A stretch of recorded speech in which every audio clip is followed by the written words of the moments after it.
నేను నిన్ను ప్రేమిస్తున్నాను. What? yes I love you. ఈ మాట చాలా సార్లు చెప్పావు. అయితే ఈసారి నువ్వు చెప్పు. నేను నిన్ను లవ్ చేస్తే కదా చెప్పడానికి. పోనీ ఇప్పటి నుంచి చెయ్యి. చెప్పగానే చేయడానికి ఇదేమైనా వంట? అసలు నా గురించి నీకేం తెలిసి లవ్ చేసావు? నీ పేరు Priyanka, BCom third year. Degree చూసి ప్రేమించావా?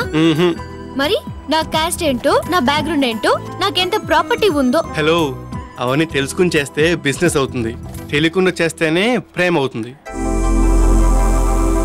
నిన్ను మొట్టమొదటిసారి చూసినప్పటి నుంచే నీ మీద ప్రేమ పెంచుకున్నాను.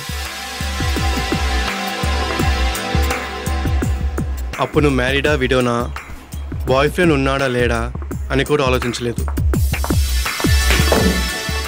అసలు ఎప్పుడు చూసావు నన్ను? చెప్పుకో చూద్దాం. జిమ్కి వెళ్ళేటప్పుడా? లేదు. గుడికి వెళ్ళేటప్పుడా?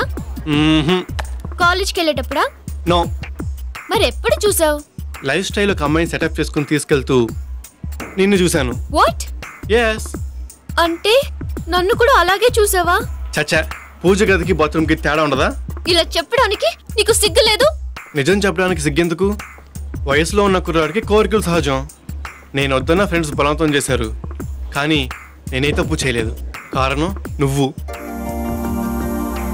నిన్ను చూసిన మరుక్షణం నుంచి నువ్వు నా మనసులో నిలిచిపోయావు. మనసులో నిన్నుంచుకుని మరో అమ్మాయితో తప్పు చేయడానికి నా మనసు ఒప్పుకోలేదు. అంతేకాదు, అప్పటి నుంచి ఇప్పటి వరకు మరే అమ్మాయిని కన్నెత్తి కూడా చూడలేదు. ఇవన్నీ నాకెందుకు చెప్తున్నావు? ప్రేమకు కావాల్సిన నిజాయితీ. అందుకే నేను చేసిన తప్పు నీకు చెప్పాను. ఇక నన్ను ప్రేమించడం ప్రేమించకపోవడం నీ ఇష్టం. ఆలోచించుకుని రేపు చెప్పు. రేపటి వరకు ఎందుకు? ఇప్పుడే చెప్తాను. నాకు నువ్వంటే ఇష్టం లేదు.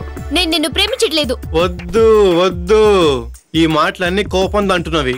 ఇక్కడి నుంచి రావాలి ఫీలింగ్స్. నైట్ అంతా ఆలోచించుకుని రా.